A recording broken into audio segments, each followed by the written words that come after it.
After years of waiting, months of delays, wild theories, and countless rumors, we finally have our first look at the official teaser trailer for Michael, the long-awaited biopic about the king of pop, Michael Jackson. And let me just say, after all the good and not-so-good MJ films over the years, it looks like we're finally getting the real deal, a professional, big-budget tribute worthy of the legend himself. But before we jump into it, what's up everyone?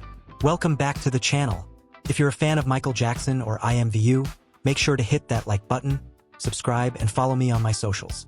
And hey, if you're on IMVU, add me as a friend under Michael Jackson. Alright, let's get into this. So, quick story time. I was getting ready for work, scrolling through my phone, when I saw the new poster. At first I thought, nah, this has to be AI.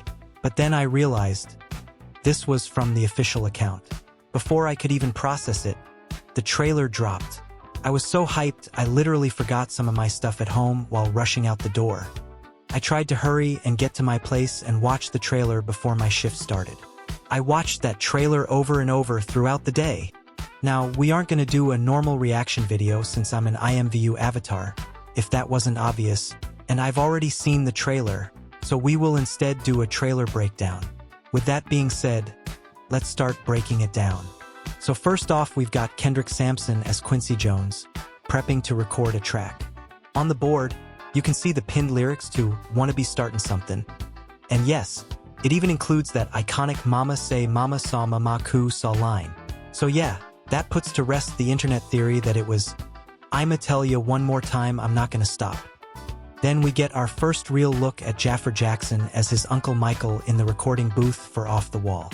The outfits? Spot on. Like, historically accurate down to the details of what Michael and Quincy actually wore.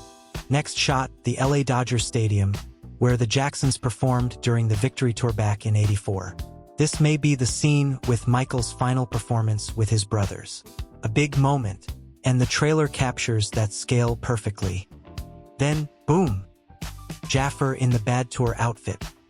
And right after that, a glimpse of what looks like an early version of the Beat It video, with Michael wearing that piano shirt instead of the blue one we all know. Now, we see another bulletin board, this time with Thriller tracks. And then, Michael getting ready to perform Billie Jean at Motown 25. You can tell by the ceiling, that's definitely the Pasadena Civic Auditorium. Tiny nitpick though, some of the extras in the crowd look a little too modern for an 80s setting, but that's minor. Next, we get this wholesome dinner scene, the Jackson family laughing together. Our first clear looks at Coleman Domingo as Joe Jackson and Nia Long as Catherine. When Coleman was first announced, I wasn't sure he'd fit as Joe. But once I saw him in makeup and in character, yeah, I was sold. And then we see Juliano Cruvaldi as young Michael. Such a sweet, nostalgic moment. It's great to see the film showing that not everything in the Jackson home was doom and gloom. There's even a shot of young Michael and who I think is young Tito, which feels poetic since both are gone now. Next, the trailer flashes to Michael during the Dangerous tour in Bucharest, where the film may presumably end and lead us into the next part. Possibly. Next we see Michael winning his Thriller Grammys. Pure peak MJ. Jaafar disappears completely into the makeup. It's uncanny. We get another glimpse of the Thriller recording board, and a nice moment between Michael and Quincy, which might be from their first meeting or maybe at Quincy's house. Also, Jaafar's afro? Peak perfection. And not some lazy half-assed wig, but styled exactly like Michael's of that era. Then we jump into more performance clips, the Victory Tour, Don't Stop Till You Get Enough, even Thriller. And let me just say, the Thriller zombies are exactly like the originals. At first, I thought they were just generic designs from the paparazzi pics, but nope. They went full accuracy mode, down to the female zombies' positions in the dance lineup. They spared no expense. Next, we get a mix of Dangerous Tour, Motown 25, and even what looks like Beat It auditions. Then we cut to Michael, Tito, Jackie, and Bill just vibing on the tour bus, super chill scene.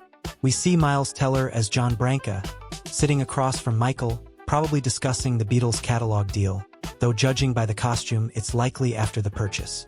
Then, Michael applying makeup, possibly covering his vitiligo or just getting ready for a shoot. And I have to say, he looks flawless as thriller/victory era Michael.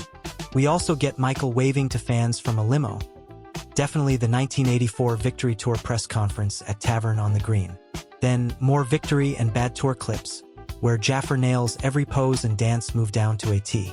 The dedication shows he clearly studied his uncle's every nuance. Here we have a video showing exactly how accurate Jaafar nails the mannerisms of his uncle. Then comes the moment everyone's talking about. Q, can you lower the lights for me, please? Jaafar speaking as Michael. Now personally, I believe there might be slight AI enhancements because it sounds too much like Michael. Personally, I would love to think that this is Jaafar doing a 1,000,000% accurate voice impression of his uncle. But then I came across this video of Jaafar and how he sounds here.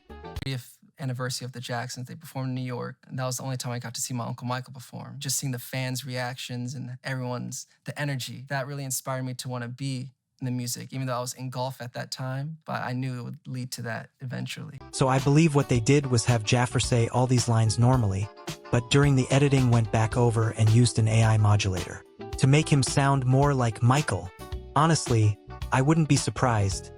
In the age of AI, this could set a new standard for future biopics. Once again, Michael proves to be a trailblazer for the entertainment business. We then get the wrap-up of scenes like Billie Jean at Motown 25 Bad Tour.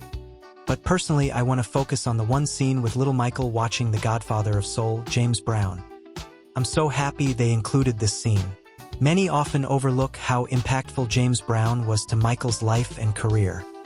In the mini-series, The Jacksons, An American Dream, we get a similar scene, but instead of James Brown, it's Mr. Excitement himself, Jackie Wilson, who was another one of Michael's idols, and it's an iconic scene.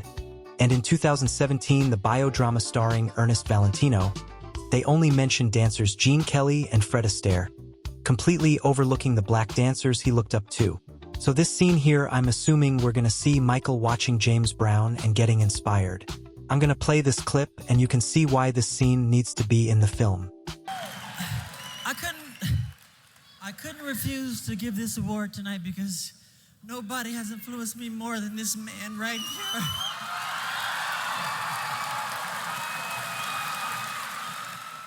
So seeing James Brown here feels right. That's why this moment had to be in the movie. And that's my Michael teaser trailer breakdown. Man, I am so excited for this film. I've waited my whole life for a biopic that finally does Michael justice. The Jacksons. An American Dream was great, but it didn't tell the full story. And Man in the Mirror, let's just say this film looks like it's finally gonna right those wrongs. So that's it for now. Thanks so much for watching and hanging out with me for this deep dive. If you enjoyed this video, make sure to drop a like, leave a comment sharing your favorite part of the trailer, and of course, subscribe for more MJ tribute content and IMVU stories. I'm Mr. Escape. Stay safe, stay kind, and I'll see you in the next one.